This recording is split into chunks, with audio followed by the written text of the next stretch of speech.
Hello everybody and welcome back. It is great to talk to all of you again on this awesome sunny Sunday. Thank God in Toronto it is sunny again.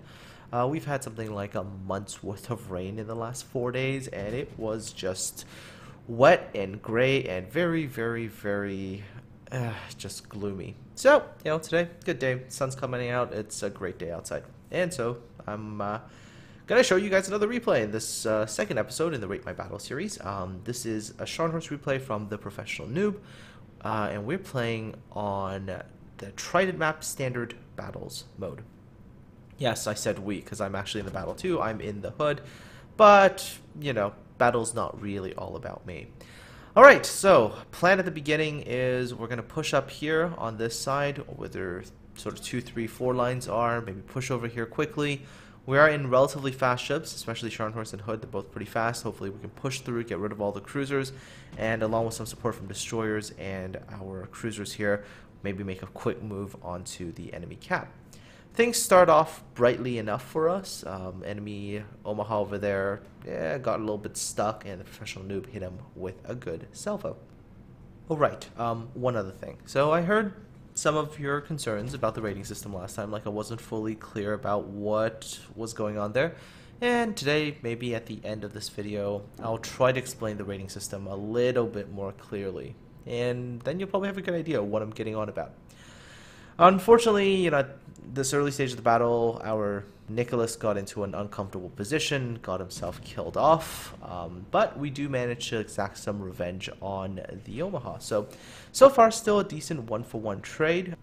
And also, since we are on standard battle mode, not domination, the cruiser is a little bit more valuable, points-wise. Now, taking a look at the map, we're starting to notice that the majority of enemy teams' battleships are starting to lemming train down the 8, 9 lines. They're going down that way.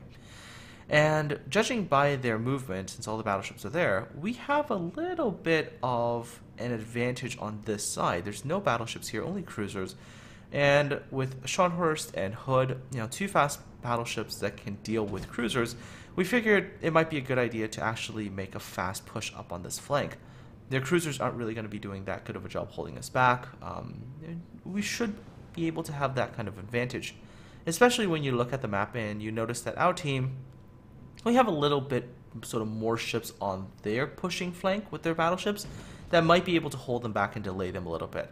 Now, both strategies are viable. It just depends on method of execution. So our strategy of pushing up the weaker flank and leaving some ships behind to hold is a strategy that works if the holding ships can do a good job at stalling and we can push over and fast enough through this flank and roll over the enemy ships here. If we can do that, then we're going to pose some problems for the enemy team. They're going to have to decide whether or not they want to turn around, come deal with us, or keep pushing. If they decide to come back and deal with us and our team is still alive and they're holding stalling position, they can turn around and essentially we can create a bit of a pincer movement against the enemy fleet and they're going to be in trouble. On the other hand, if the enemy team pushes through very quickly and our defenses falter, then we've lost a few more ships than perhaps this enemy team will, and then things are going to become a little bit more challenging, right? So as of the moment, things are still looking okay. We do have still some ships in the holding position. They're seemingly doing all right for now, although we did lose a battleship earlier to an airstrike, so that wasn't all that great. Still, things are not looking too bad, right? We've pushed here pretty hard, and most of the enemy ships here, they're starting to fall back. So looks like with the good speed of the Scharnhorst and the Hood, we should be able to make a push onto their cap. We're still keeping an eye on the enemy team's movements just in case, they manage to roll through and become a threat to our cap. Their two Gneisenau's are in the lead, and those two ships are really fast as well, and if they break through, they will be on our cap very quickly. Enemy Mutsuki pops up 4.4 kilometers away from the Professional Noob. He does the smart thing, which is immediately turns to the right, trying to put that island between himself and that destroyer, so cutting away that angles that the destroyers can launch torpedoes from. Did also manage to land a Citadel hit onto that Cleveland. Dangerous moment right about here. As you can tell, there's a Mutsuki on one side, Minakaze on the other side. If the two destroyers coordinate, they can get off some cross drops, which can be quite dangerous. Again, Scharnhorst does have certain advantages as a battleship, or really a battle cruiser, when dealing with destroyers. The guns are reasonably fast firing, and you're not like some other battleships where you fire salvo and you're waiting a long time to get another shot off. Alright, so right about here, as you can tell, our holding force didn't do all that great. They lost another ship. The two guys now look like they're really starting to push through, so sort of around here I start to turn back, and I said, okay, I'm going to head back to our cap, and when you're done, dealing with some of the ships here, come back and help us out as well, because it doesn't look like we're really going to be successful at pushing their cap, but it looks like they are going to be quite successful at pushing ours. Professional Noob gets off a salvo on that Cleveland, does, well, very little for damage, dodges some more torpedoes, and Scharnhorst secondaries are going to go to town on that Cleveland, and is going to take care of that Cleveland. There's a fire, a couple more hits here, and there goes the Cleveland. Alright, so that's kill number 1. Alright, uses the other destroyer's smoke for cover. This is the enemy destroyer's smoke, using this as cover, which is a good thing. Minakaze pops up, 800 HP. This is literally one good salvo. So tantalizingly close, but no joy there. The Minakaze manages to disappear. So right at this time, Professional Noob also realizes that pushing is probably not going to be that likely with two destroyers that can't really see. So decides to turn back and come and help us. Now, by this point in time, if you take a look at our cap area, there's not much left. We've lost a lot of our ships there. So now it's going to be myself, I think, Colorado, and Professional Noob against the majority of the enemy team's battleships and their aircraft carrier. Now, during this little bit of a slowdown time where Professional Noob is relocating into a better position, I do want to talk about the changes to the Hood, because I was playing her this particular battle. So Hood today, in her current form, is better, I would say, than she was when I first looked at her. That auto bounce angle changed, so that now the Hood's AP is the same auto bounce range as USN Heavy Cruiser AP. Is a good change. I mean, it makes it so that she really can fulfill that role of a battle cruiser more so than before. Enemy cruisers really should be wary of her. I mean, angle a certain way and you might have bounced her shells before, now are going to lead to penetrations, if not citadels. The other change that happened was that her fuse time was changed to, I think it's like 0.015 from 0.033. And there's been people who've said that, oh, this is going to lead to, the Hood being able to do tons of pen damage against destroyers. That's not going to happen, because yes, the fuse timer is shorter, but the detonation timer, that hasn't changed. It's still going to require the Hood's AP to penetrate 1/6 of her shell caliber in terms of armor before the detonator will even arm. And then after that, the fuse timer kicks into effect. So not going to do much, I think, in terms of the Hood's AP on destroyers, but potentially could be a little bit more useful against cruisers. Professional Noob comes out again and targets the enemy destroyer first. Destroyer had actually gotten near our carrier and was starting to be a little bit of a problem there. Does manage to get some valuable damage onto that Mitsuki over there. Mitsuki is now very, very low HP.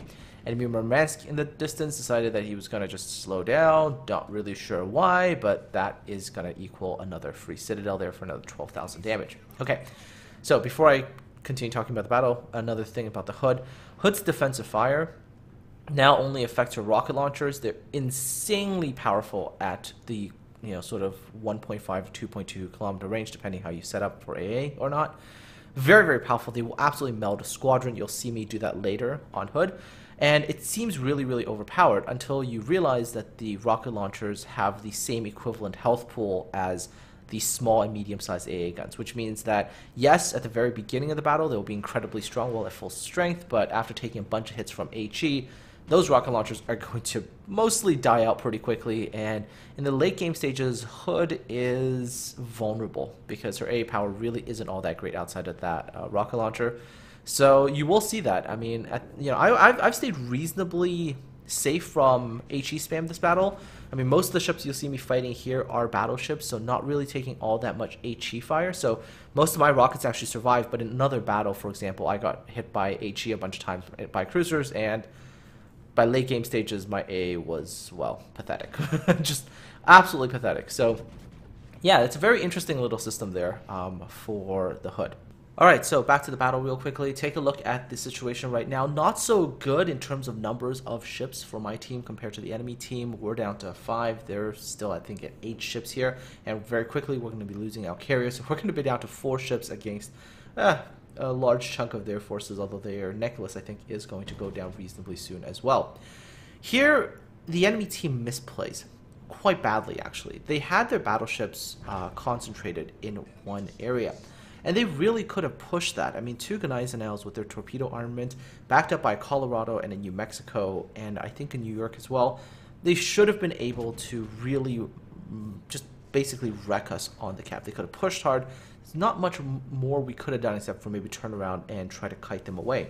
Instead, their Gneisenau goes behind the island, taking his guns out of the action, taking his presence out of the action, and therefore, an unfavorable engagement becomes favorable. Keep an eye out on that dive bomber squadron, by the way. That's a full dive bomber squadron. Watch the planes disappearing. Watch them disappearing. That's Hood's defensive fire when it's at full power. Just gone. That entire squadron just vaporizes to thin air. Very, very strong when all of the rocket launchers are there. But take a bunch of HE hits and it's a completely different story, right? Those rocket launchers die very, very easily and then you're in trouble. So enemy Colorado manages to go down here. I managed to hit him quite hard, I think, a little bit earlier. Oh, but finishes him off. And you'll see, this is what I'm talking about. Had this Gneisenau been, with his other Gneisenau, and they'd both pushed onto cap, think about the positioning. There would have been 2 fast battleships rushing us, followed by big guns at the back.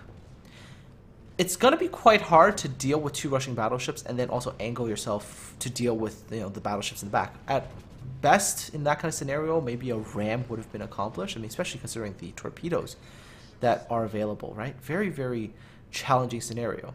Instead, the Gneisenau comes out, so he can be isolated. The Colorado was essentially isolated for a while, and basically when you can have 1-on-1, maybe at worst 2-on-1 fights, it's still manageable as a battleship. But if you're dealing with, let's say a 4-on-1 or 5-on-1, then tactically that's very, very difficult. Right about here, some pretty good teamwork here. Professional Noob recognizes that I'm at low HP and I can no longer maintain my position on the battle line. And what he does is he very quickly turns into the enemy team, essentially trying to take aggro. I'm doing my best there in terms of armor angling to bounce a couple of shells, not taking any more damage. And now the Scharnhorst is pushing in.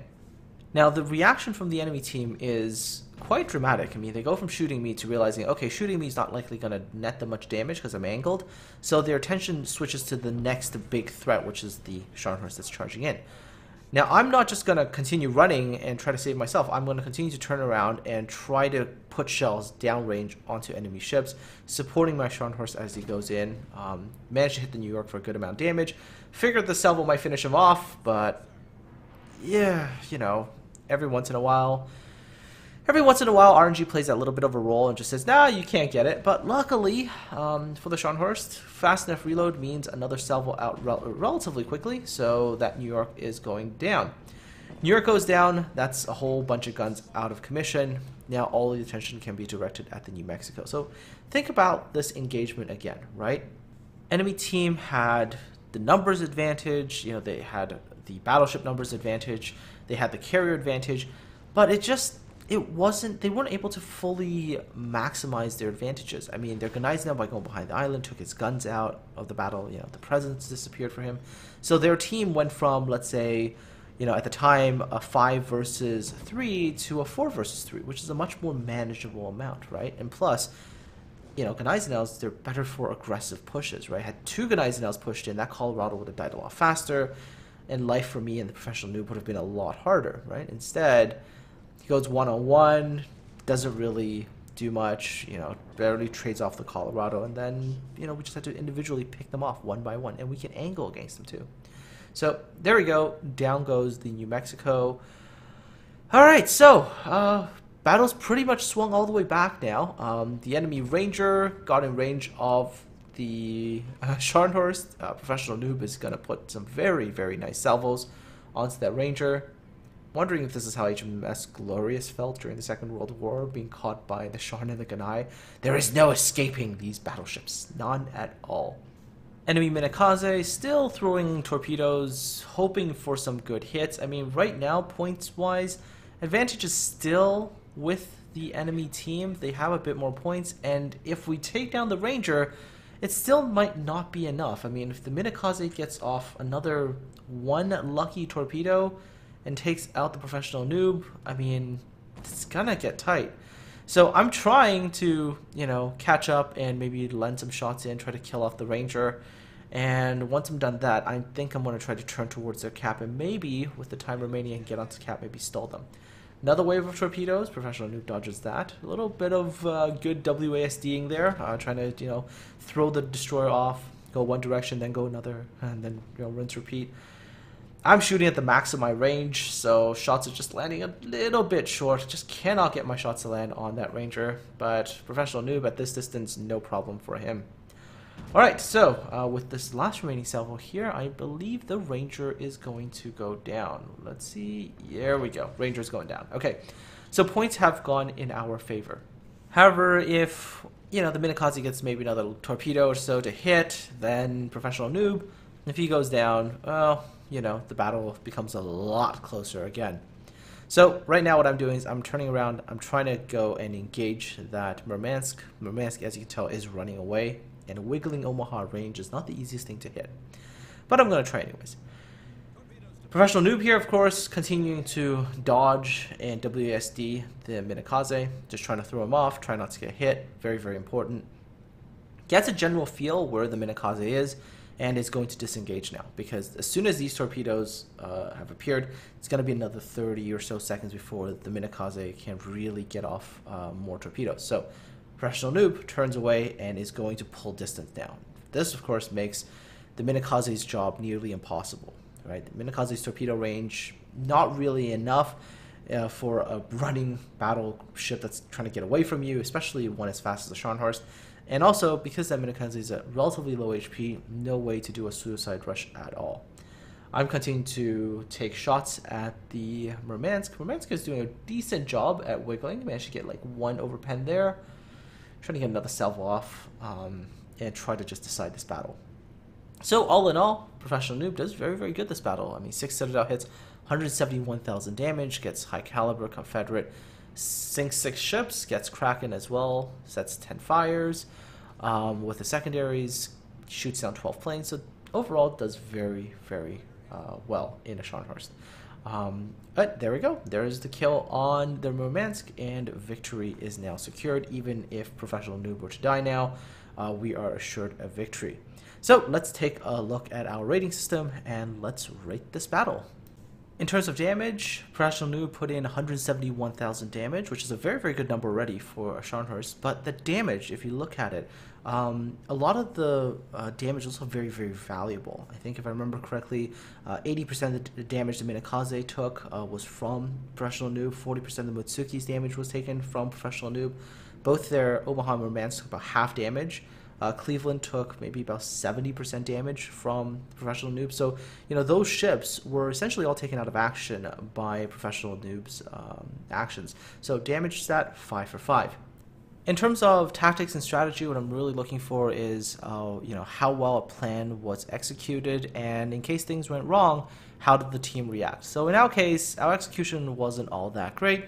However, the response once we realized things weren't going all that well to come back and defend, I think that was pretty good. So overall, I think 3 out of 5 for tactics and strategy.